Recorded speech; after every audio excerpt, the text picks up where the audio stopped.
দীর্ঘদিন ধরে চলমান ডিগ্রি প্রকৌশলী এবং ডিপ্লোমা প্রকৌশলীদের যে দ্বন্দ্ব, এই দ্বন্দ্ব নিরসনে আমরা জানি যে একটি সরকারিভাবে কমিটি নির্ধারিত হয়েছিল এবং তাদের দায়িত্ব ছিল হচ্ছে এই দ্বন্দ্বকে নিরসনে ডিপ্লোমা প্রকৌশলী সেই সাথে ডিগ্রি প্রকৌশলীদের প্রত্যেকেরই জব সেক্টরে নির্ধারিত তাদের সুযোগ এবং বিএসসি প্রকৌশলীদের দাবি এবং ডিপ্লোমা প্রকৌশলীদের দাবিকে অ্যানালাইসিস করে একটা যথার্থ সিদ্ধান্ত বা মতামত দেওয়ার। কিন্তু আমরা দেখতে পাচ্ছি গতকাল এই কমিটি হতে 10ম গ্রেড অর্থাৎ ডিপ্লোমা প্রকৌশলীদের নির্ধারিত এই গ্রেডে তাদেরকে চাকরিতে আবেদনের সুযোগ দেওয়ার সুপারিশ করেছে তারা। এটি অত্যন্ত দুঃখজনক, কেননা বাংলাদেশের ডিপ্লোমা প্রকৌশলীদের একটি অস্তিত্বের সংকট দেখা দেবে এইটা যদি বাস্তবায়ন হয়। এবং এই ক্ষেত্রে প্রত্যেকটা ডিপ্লোমা প্রকৌশলী তাদের জান প্রাণ দিয়ে লড়ে যাবে এই সুপারিশ যেন বাস্তবায়ন না হয়।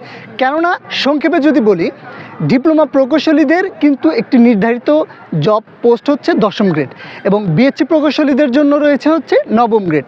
এখন এই 10ম গ্রেড যদি আসলে বাংলাদেশে বিএসসি প্রকৌশলীদের জন্য উন্মুক্ত হয়, তাহলে ডিপ্লোমা প্রকৌশলীদের এই ডিপ্লোমাতে শিক্ষা গ্রহণের দিকে অনাগ্রহ তৈরি হবে এবং একই সাথে কিন্তু দেখা যাবে তাদের যে বিশ্ববিদ্যালয় রয়েছে ডুয়েটে, সেইখানে শিক্ষার্থীদের একটি সংকট দেখা দেবে।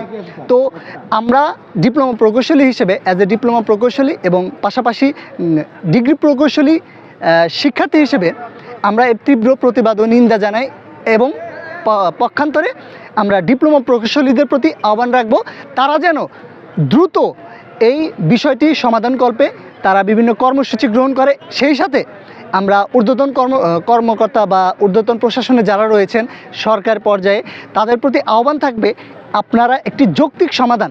আমরা চেয়েছি বিএসসি প্রকৌশলীদের যেন জব সেক্টরে তাদের পদ সংখ্যা বাড়ানো হয়। বিভিন্ন জায়গাতে আমরা অনৈতিক বা যেগুলো অনুপযুক্ত প্রমোশন, সেগুলোরও আমরা বিপক্ষে।